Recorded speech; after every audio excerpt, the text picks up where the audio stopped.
How strong is Solaris from Sonic 06 or Sonic the Hedgehog? Solaris is a being that comes into fruition when both Mephiles and Iblis fuse together and become one.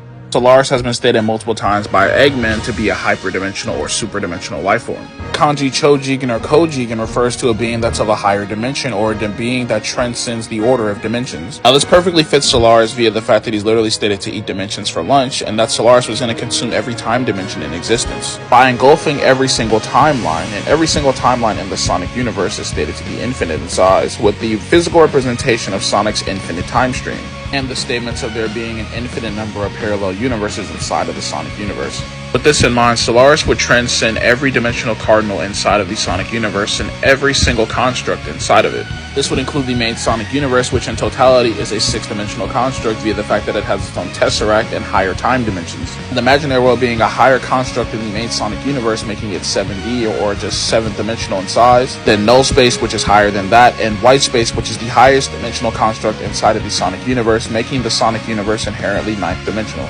Since Solaris would transcend all of that, that would just make Solaris 10th dimensional in terms of existence. With there also being statements in reference to Solaris having the ability to destroy time and space itself on an incomprehensible scale, that failure to stop him would literally result in Solaris turning everything into nothing. A lot of people just think Solaris was going to destroy space-time, but his goal was much bigger than that. There are at least 4 different times where they state Solaris is going to destroy time itself. Now this is obviously very contextual. If you put in the original kanji for Solaris, what they state he was going to do, it refers to space-time and spatial and temporal. What spatial and temporal means is the very concept of time and space itself.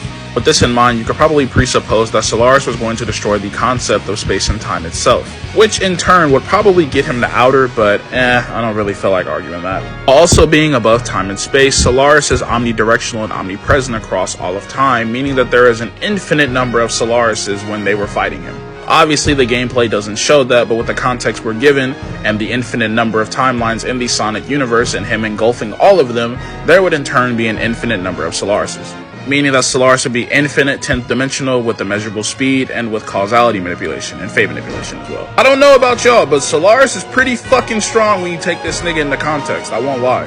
Solaris to date is probably the strongest Sonic villain if you're not using statements, but in terms of AP and UC, he's most likely the strongest in the entire series.